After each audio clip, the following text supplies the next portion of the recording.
పెళ్ళంటే నూరేళ్ల బంధం అన్నారు మన పెద్దోళ్ళు. మూడు ముళ్ళు ద్వారా ఒకటై జీవితాంతం ఒకరికొకరు కలిసి బతకటానికి ఏర్పరచుకునేదే వివాహ బంధం.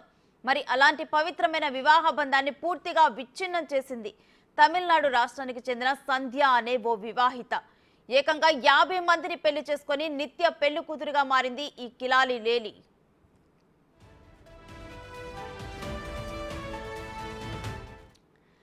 తమిళనాడుకు చెందిన ఈ కంత్రి వివాహిత సంధ్య వలలో చిక్కుకుంది చాలా మందే ఉన్నారు.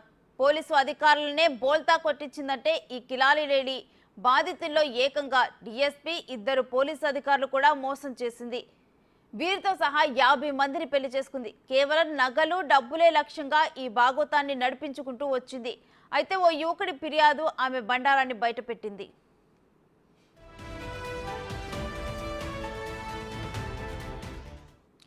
తమిళనాడు తిరుపూర్కి చెందిన ఓ యువకుడికి 35 సంవత్సరాలు వచ్చినా పెళ్లి కాకపోవడంతో డేట్ ద తమిళ్ వే అనే వెబ్సైట్లో చూసి సంధ్య అనే మహిళను పెళ్లి చేసుకున్నాడు. పెళ్లైన 3 నెలల తర్వాత ఆమె ప్రవర్తనలో మార్పులో అనుమానం వచ్చింది.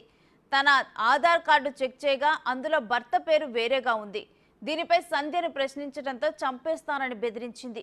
దీంతో ఆ యువకుడు పోలీసులను ఆశ్రయించాడు. యువకుడి ఫిర్యాదుతో పోలీసులు సంధ్యను అదుపులోకి తీసుకొని విచారిస్తే అసలు విషయం బయటపడింది.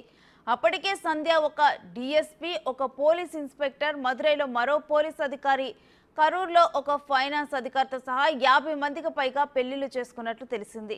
దీంతో సంధ్య అసలు స్వరూపం బయటపడింది.